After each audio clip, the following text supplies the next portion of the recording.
Bien, señores, nosotros tenemos ahora la oportunidad de conversar con el profesor Gatón. Vamos a hablar con Iván Gatón sobre la crisis del Líbano y sobre otros acontecimientos internacionales de importancia.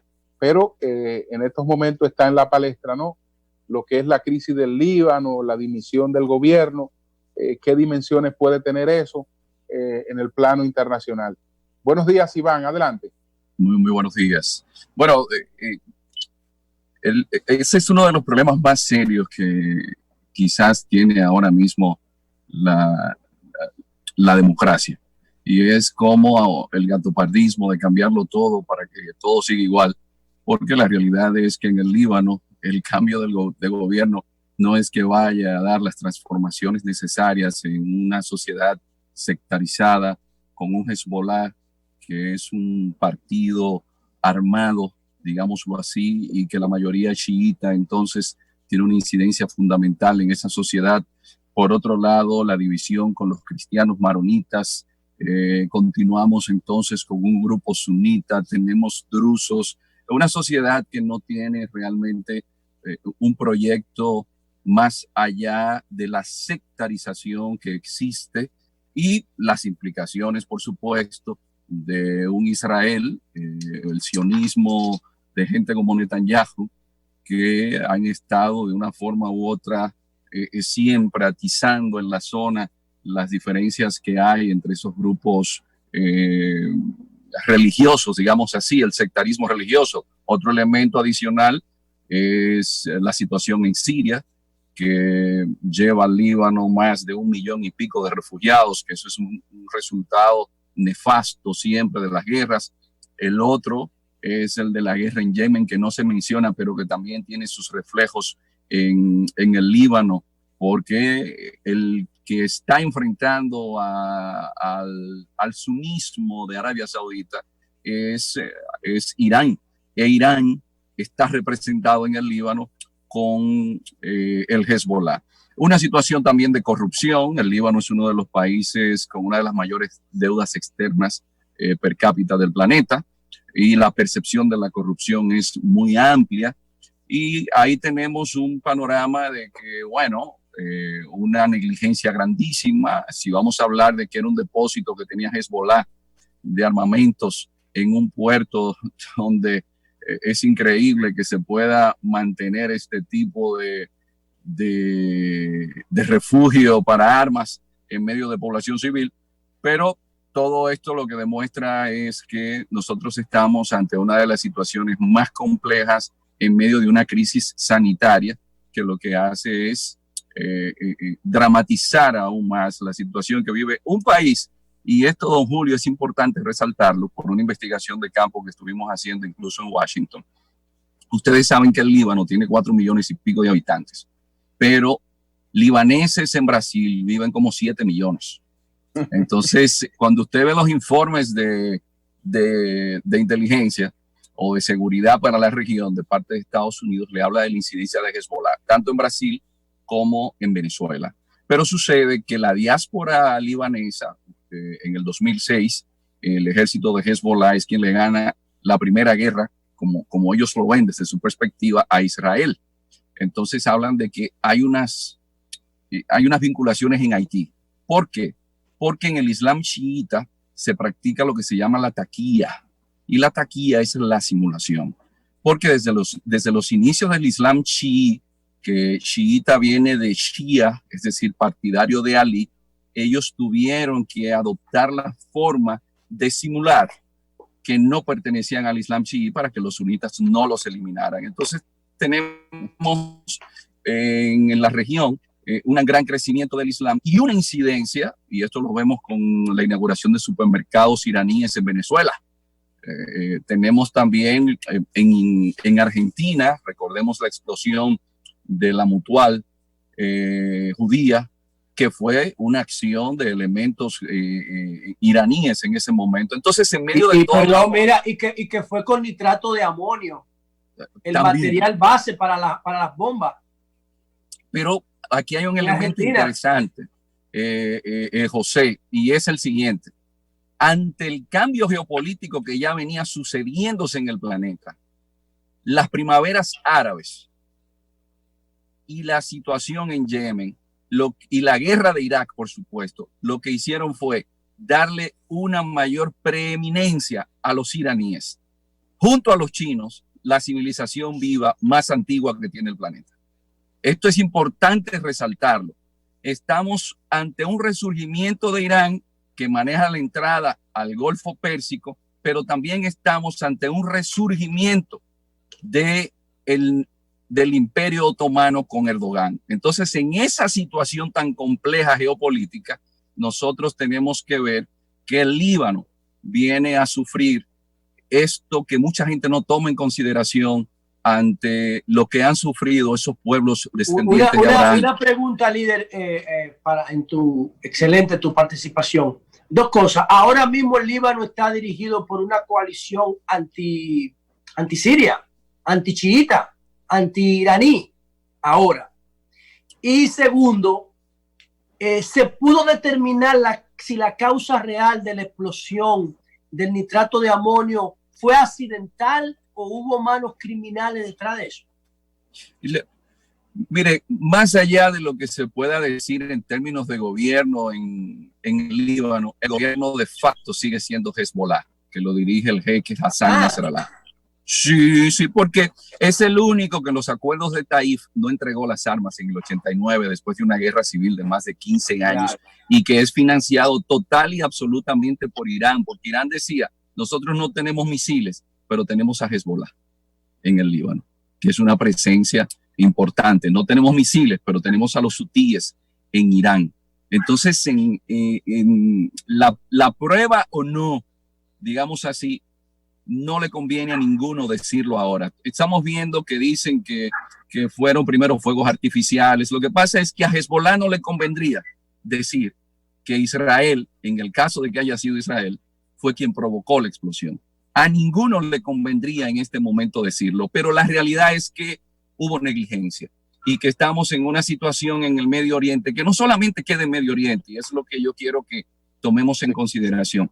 Hay una nueva reconfiguración del tablero geopolítico del mundo.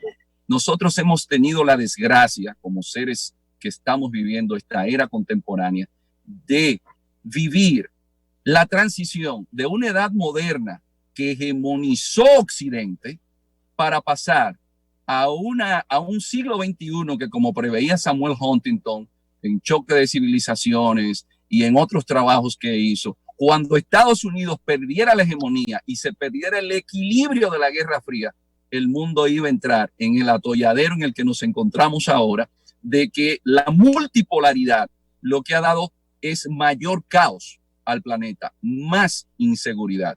Y esto lo vemos desde el norte de África, en una Libia que no hay quien pueda manejarla, con un gran problema para Europa, porque Libia servía de valladar, de muro de contención a la migración subsahariana, donde en Europa las mujeres tienen en España 1,2 hijos. Y sin embargo, una mujer de Níger o de Mali tiene 7,3, pero la mayoría son musulmanes. Y en la geopolítica siempre se toma en consideración la demografía. Entonces, Europa, que está vieja y siguen llegando musulmanes de Siria, de Libia, de Túnez, de Argelia, ¿qué va a suceder de aquí a 30 o 40 años? Eso es, líder, eso es justo. Oye, históricamente hablando, eso es justo porque los europeos saquearon y depredaron África, se robaron todo. ¿Quién está es justo llamado, que ahora los africanos vayan a Europa. ¿Quién está llamado en estos momentos a ejercer el liderazgo mundial? Hasta ahora, en esta coyuntura, la ONU que tiene que ejercer el liderazgo mundial. En esta coyuntura parece ser, de todas formas, Europa la pata más fuerte, a pesar de todos los problemas que tiene con el euro, ¿no? Pero parece ser la pata más fuerte ante la situación que tiene Estados Unidos y la propia situación que tiene China por su rivalidad en estos momentos, por su guerra comercial con Estados Unidos y por el tema de imagen que le ha creado lo del coronavirus también. Entonces, ¿quién está llamado a ejercer el liderazgo y a procurar un nuevo orden internacional conforme a lo que se ha aspirado siempre, ¿no? Del predominio de las democracias liberales. El gran inconveniente ahora es que los líderes, sobre todo los occidentales, no han estado a la altura de las circunstancias históricas que está viviendo el planeta. Por ejemplo, la Unión Europea con el coronavirus dio una demostración ominosa. Es decir, que Italia tenga que ser,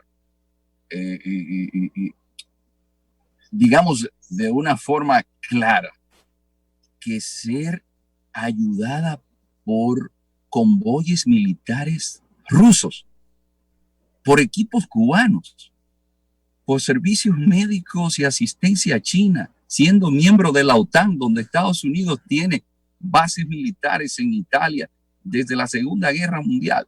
Si hay un problema serio, y esto lo decía Angela Merkel, era el problema del liderazgo europeo. Señores, Europa, que es un proyecto que yo creo el más paradigmático como democracia liberal, demostró con el coronavirus la falta de cohesión. Entonces, si nos vamos al enfrentamiento que tiene Trump con Merkel por el tema del gas, porque hay un tema de competitividad. Estados Unidos quiere que le compren el gas de esquisto, pero Angela Merkel dice, mira, es que el de Rusia es más competitivo, yo no te lo puedo comprar a ti. Entonces tenemos la situación de que Estados Unidos se está yendo al aislacionismo. Y como decía el secretario general de la Organización de Naciones Unidas, Antonio Guterres, ante la situación de vergüenza que debe darle la comunidad internacional, que en la primera reunión que se hizo para trabajar con medidas a una situación de pandemia que está afectando al mundo entero, como es el COVID-19, decía, señores, debe darnos vergüenza que no hayamos podido sacar un documento. Don Julio, Pompeo insistía en que el documento debía decir el virus chino. Y Wang Yi, el canciller chino, decía, no, es COVID-19. Y por una discusión que suena más de dos señoras incómodas en un patio de vengan a ver allá en el sur profundo de República Dominicana. ¿Por qué las mujeres? Entonces, solamente las mujeres hacen eso, Gatón, por favor. Eso se puede dar entre hombres y entre mujeres. Entre los hombres se da más. Entre los hombres se da más. Gatón, no estuviste a la altura de tu discurso en materia geopolítica. Se te fue el machismo ahí, Gatón. De verdad, de verdad. Dios santo, me sorprende eso. No, discúlpame, pero que me parecía más una situación de comadres, ver a un secretario de Estado como Pompeo. Pero de compadre. Gatón, y no puede ser de compadres también. O de compadres. También. Pero lo que tenemos... Es el hombre que más sabe de geopolítica, pero machista. Ya me callo. Machista leninista, perdón. Pero la realidad es que si tenemos una pandemia que todo el mundo se frotaba las manos diciendo es un virus que está acabando con China, pero nadie se estaba dando cuenta que en un mundo globalizado, como hablaba McLuhan, los problemas son globales. Y ese es el principal desafío que tiene el mundo ahora. Y es que los problemas son globales, pero no hay un liderazgo global. Es decir, Xi Jinping no representa un liderazgo global, no lo representa Putin, no lo representa Modi en India. Debe representarlo la ONU, Gastón, no ellos, la ONU. Pero que la ONU, ¿quién la mantiene? Sí, pero la ONU, bueno, pero es un modelo de 1945. Lo que debemos presionar para que la ONU sea más independiente, más fuerte cada vez, como lo es hoy. Pero que la eso ONU depende, hoy es una fortaleza frente al siglo pasado, dura.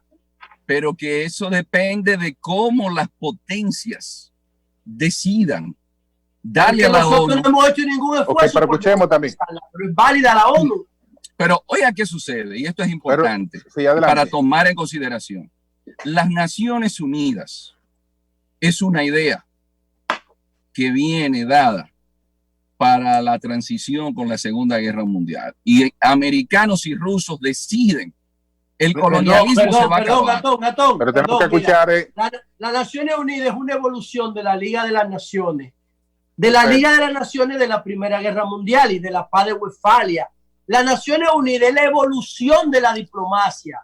desde la parte primitiva, cuando los pueblos se mataban entre sí, hasta la sociedad moderna. Sí, pero es una gran institución. Sí, pero para dar una explicación de por cómo incide, porque es un tema geopolítico. Por ejemplo, la Liga de las Naciones es fruto de los 14 puntos de Woodrow Wilson, pero Estados Unidos no era la gran potencia, no era el gran hegemón. ¿Y qué dijo Lloyd George? ¿Y qué dijo Clemenceau cuando se reunieron para tratar el tema de la Liga de las Naciones? Dijeron, pero Moisés bajó con 10 mandamientos y este señor viene con 14 y la Liga de las Naciones fracasó. Entonces, evolucionó. No, lo único que queda es la Organización Internacional de Trabajo, la Organización Internacional de Telecomunicaciones. Pues pero tiene sus argumentos, Julio. Perfecto, pero escuchemos y argumentemos. Entonces, en la Segunda Guerra Mundial, ese nuevo orden que se estableció, desgraciadamente, ya necesitaba ser cambiado. Entonces, hay que ver si en el multipolarismo, un multipolarismo que hay que tomar en consideración, señores, la guerra ha sido la partera de la historia. Claro, y nosotros estamos en un mundo en la actualidad donde el presidente de Estados Unidos se sostiene sobre bases fundamentalistas cristianas. El presidente ruso, Vladimir Putin, se sostiene sobre bases fundamentalistas ortodoxas. El presidente Modi en India se sostiene sobre bases fundamentalistas hinduistas.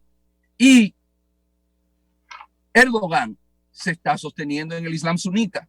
Es decir, que nos estamos yendo a un mundo donde la incidencia de los grandes líderes es del fundamentalismo. Hay que tener mucho cuidado porque Naciones Unidas, si las manos que mecen la cuna no se ponen de acuerdo, no es verdad que le van a dejar a Guterres que sea él quien le diga a Estados Unidos, a Rusia y a China por dónde debe ir el mundo. Tenemos que seguir debatiendo. ¿Tú crees, Gastón? Del inicio del nuevo gobierno, algunas recomendaciones para las nuevas autoridades, canciller y el equipo de relaciones exteriores a propósito de esta situación que ha descrito a nivel mundial, cómo manejarnos con relación a Estados Unidos, con relación a China y al resto del mundo? Mire, primero quería recordar, porque se dice que viene el secretario de Estado, Pompeo. El primer secretario de Estado de los Estados Unidos que vino aquí fue William Seward, el que compró Alaska en el año 1866. 1866. Ese fue el que compró Alaska. Le decían la locura de Seward. Sí. Seward fue el secretario de Estado de Lincoln, que compró Alaska por $7.200.000. Para Estados Unidos, República Dominicana siempre ha sido un lugar importante. Espérate ahí, perdón, Gatón. En los últimos 20 años, que yo le preguntaba a mi compañero ayer, en las últimas 5 juramentaciones, una de Hipólito, 2 de Leonel y 2 de Danilo, ¿quién ha venido en nombre del Departamento de Estado o de la Casa Blanca o del Congreso norteamericano aquí? No, aquí la figura más prominente que en su momento, podemos decir, estuvo, fue Richard Nixon, que estaba subsidiado con $20,000 que le pasaba a Trujillo a su oficina como legislador en California. No, y vino Lyndon Johnson. Vino luego Lyndon Baines Johnson, y luego vino una figura que Balaguer dijo que fue el que le puso los dardos de los partos, que era la mano derecha de Martin Luther King, pero como era de Atlanta, amigo de ese hombre de ciencias y hombre que le debemos mucho en la humanidad, Jimmy Carter, Andrew Young. Pero en los últimos 20 años de este siglo, ¿qué figura prominente del Congreso, del Departamento de Estado, de la Casa Blanca ha venido a una toma de posesión? No, que recuerde en estos momentos, no. Creo que Pompeo es la máxima figura. ¿Por qué viene Pompeo ahora? Pero para contestar la pregunta de María Elena. Sí, te quedaste en que República Dominicana siempre ha sido importante para los Estados Unidos. Ha sido para Estados Unidos por la ubicación geográfica, porque la geografía es una maldición o una bendición. Hay que preguntarle de eso a los polacos que saben de eso. El otro elemento fundamental es que nosotros debemos ver el mundo no malos y buenos, porque eso es de Hollywood. Que si tal imperio es bueno, si tal imperio es malo. En las relaciones internacionales no existen ni amigos ni enemigos, existen intereses. Nosotros debemos tener una visión geopolítica, es decir, nosotros no podemos entregarnos sin medidas a cualquier imperio, porque es que ellos tienen su agenda. Ahora, ¿cuál es la agenda nuestra como país? Claro. Entonces, eso es fundamental, porque nosotros lamentablemente tenemos una tendencia a, incluso cuando hablamos inglés o hablamos francés, a hablarle a esas personas en esos idiomas, lo que diplomáticamente no es correcto. Entonces, el tema de la autoestima y la propia valía también se refleja en un país cuando hay una definición clara de cuáles son los intereses geopolíticos. Y aquí hay algo que a mí siempre me ha preocupado, y es el tema del Caribe. Nosotros deberíamos ser el articulador, digamos así, de todo el Caribe. Ese es el espacio nuestro. Incluso nuestra balanza comercial, sin tener acuerdo con el Caribe, es favorable. Nuestros productos deberían estar vendiéndose en el Caribe, pero también los estudiantes que vayan a hacer licenciaturas, maestrías a través de la MESIT y de la Cancillería Dominicana de esos países, deberían dársele becas para que vengan aquí al país, para ahí poder ir ejerciendo poder blando cuando en el futuro esas personas sean los presidentes y los primeros ministros. Eso es fundamental. El otro tema que nosotros debemos ver como una espada de Damocles sigue y seguirá siendo Haití. Haití no podemos ni debemos descuidarlo. Y lo otro es que en una situación de catástrofe como la que se encuentra el mundo, nosotros tenemos que reinventarnos en temas de lo que tiene que ser nuestro comercio exterior y la promoción de las exportaciones. Porque, como todos sabemos, la economía mundial está herida, pero todavía hay nichos como los que planteábamos cuando éramos técnicos en CEDOPEX, que fue nuestro primer libro, finales de los 90, del nicho orgánico, que no importa que la situación económica en el mundo esté difícil, hay gente que está dispuesta a comprar más los productos orgánicos porque junto a la tecnología son los productos que van a tener un mayor mercado en el planeta. Un elemento, yo creo, fundamental ahora es tener una especie de observatorio geopolítico para que se monitoree qué está sucediendo en el mundo e ir pensando en un proyecto de largo plazo, porque un país no se puede inaugurar cada 4 años. Iván, ¿piensas que los Estados Unidos, si se produjera, como todo indica que va a ser, un cambio hacia los demócratas a final de año, después de las elecciones de noviembre, en enero, cuando se juramenta el presidente, esto puede variar la política internacional de Estados Unidos, de que en estos momentos es un tanto aislacionista? No vamos a decir que mantiene el excepcionalismo, porque el excepcionalismo tenía componentes éticos y ahora es un aislacionismo puro y simple en lo que le parece al presidente Trump. Entonces, esto podría variar significativamente si vuelven los demócratas. En temas de política exterior, lo único que podría cambiar un poco es la guerra contra China comercial, porque ha afectado a todos. Pero con relación a América Latina y la incidencia del Departamento de Estado, yo no creo que cambie mucho. Porque Estados Unidos, como decía Kissinger en su momento, cuando dio luz verde al golpe de Estado Allende, si nosotros no podemos ser potencia en América Latina, no lo seremos en ninguna parte del planeta. Entonces, este es un tema fundamental. Y sobre el futuro de las relaciones dominicanas con China, ¿qué piensa?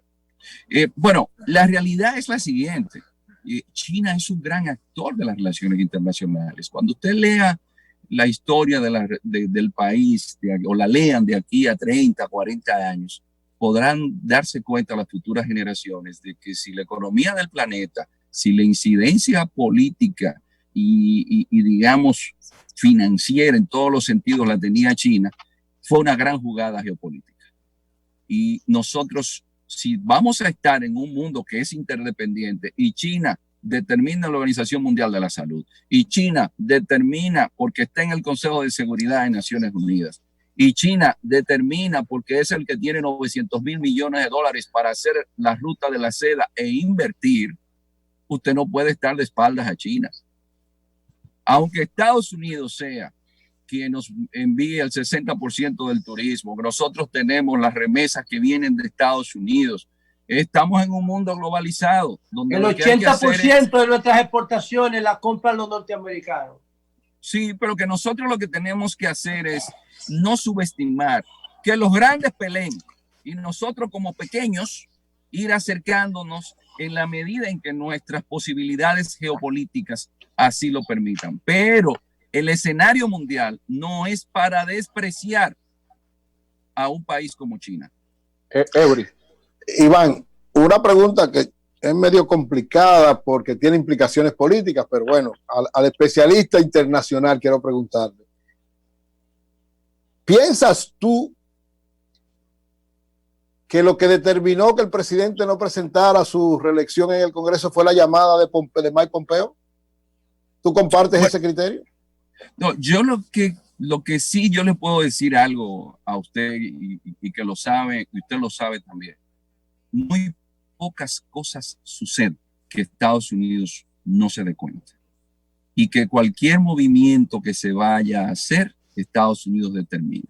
Cuando Juan Bosch se fue a Puerto Rico, hay un libro que relata muy bien cómo la CIA tenía intervenida todas las llamadas que entraban a Puerto Rico para monitorear a Juan Bosch.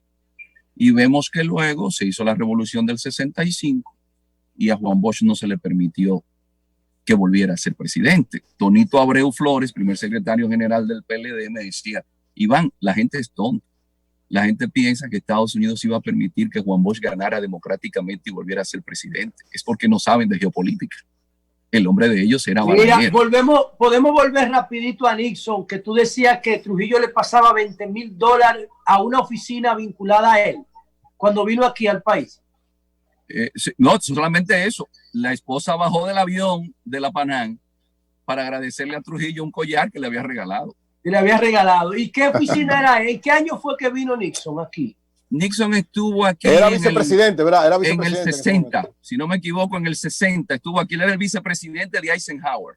Sí, era Eisenhower. Sí, bueno. Era el presidente de Eisenhower. Pero para terminarle la idea, muy pocas cosas usted ve, por ejemplo, el caso de Haití, Aristide lo llevaron a Washington y después la administración Clinton, contrario a Juan Bosch, lo llevó como presidente. Entonces, Estados Unidos sí tiene claro cuáles son sus intereses. Lo que hay que preguntar si en nuestros países sus élites políticas y económicas tienen las de ellos. Bien. Bueno, pues muchas gracias. Espérate, Julio. ¿Podrían estar incómodos los norteamericanos por nuestro acercamiento a China? Yo creo que para ellos tú no ves que viene la demostración la dio el ministro consejero que estaba encargado de la embajada americana y fue invitar al embajador de Taiwán a almorzar ese día que se rompieron las relaciones. Míralo ahí, Eury. Bueno, pues muchas gracias. Muchas gracias. Cada vez más orgulloso de Danilo por tener independencia frente a los norteamericanos. Muchas gracias. Por eso tú estás fuera del poder hoy. Por esa está bien, pero volvemos. Por eso tú estás fuera del poder hoy. Yo prefiero estar fuera del poder. Sin meter a Iván en esto. Sin meter a Iván en esto. Pompeo nunca ha hecho nada por amor a la patria. Nunca ha hecho nada por amor a la patria. Nunca. Él es el jefe de la diplomacia gringa, Julio. No importa su parte moral, eso no es lo que estamos analizando. Pompeo es un empresario y todo lo que ha hecho en la vida está vinculado a sus intereses empresariales. Pero ahora es el jefe de la diplomacia norteamericana, Julio. Cuando fue miembro de la Cámara de Representantes, todos sus proyectos estaban relacionados con los hermanos Koch que le financiaron su campaña. Todo lo que él no ha hecho nada por amor al arte y ya es una vez de paso que está en busca de el establishment gringo considera no a Pompeo, el establishment. Estados Unidos preparó la economía dominicana y Danilo se la entregó a China. Ese establishment está viviendo una situación de crisis. Fíjate que no está actuando como imperio y en estos momentos su liderazgo está muy cuestionado. Pero bueno, seguimos. Cambio y fuera.